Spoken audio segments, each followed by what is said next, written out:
We're back where it all started. Amalie Arena in Tampa, Florida, the site of South Carolina's first Final Four appearance back in 2015, and now their 7th appearance in the past 10 seasons. Now, the other 3 teams joining the Gamecocks here in the Sunshine State: UCLA, UConn, and the Texas Longhorns. The only 3 teams responsible for beating South Carolina this season. If you can perform on this stage, you can become a household name in the world of college basketball. That's exactly what South Carolina guard Mylasia Fulwiley was able to do this time last year, taking the NCAA tournament by storm, catching the eye of one Steph Curry. And South Carolina enters the weekend with 3 losses on the season. They had to survive a pair of 4-point games against Duke in Maryland in Birmingham just to make it to this point in the tournament. But now that they are here, they are eager for the task at hand. But they probably weren't too eager about a 9 a.m. wake-up call. It was only a matter of time until South Carolina finally played up to their true potential, and that is exactly what we saw down the stretch here tonight, leading Texas by as many as 20 points in the second half.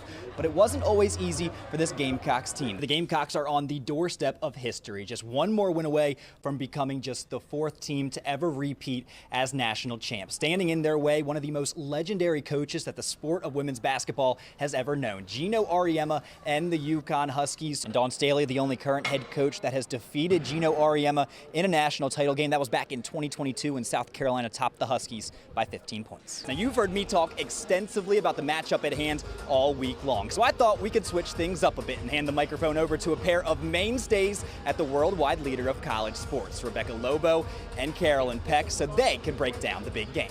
South Carolina was able to hang tough and hang in there early, but when it came down to it, UConn dictated the pace of this game, which the Gamecocks just could not let happen, considering they had a pair of 5+ minute scoring droughts in the first half alone. But South Carolina certainly brought the energy off the rip. South Carolina, a pillar of consistency at this point in the tournament, just one more win away from their 5th consecutive Final Four appearance. You just got to get past the Duke Blue Devils first, a team they beat back in December thanks to a team-high 21-point performance by Chloe Kitts, who has been on an absolute tear as of late, dropping double-doubles in 6 of her past 10 games. She says that her newfound confidence started with a personal low following a rough outing against UConn just over a month ago. It's about that time. Final Four weekend in beautiful Tampa, Florida, where South Carolina's back in the mix for a 5th straight season, vying for their 3rd national title in the past 4 years. Now, the team touched down in the Sunshine State on Tuesday, already getting acclimated to the warm weather. And there will be no shortage of heat on the court come Friday night when South Carolina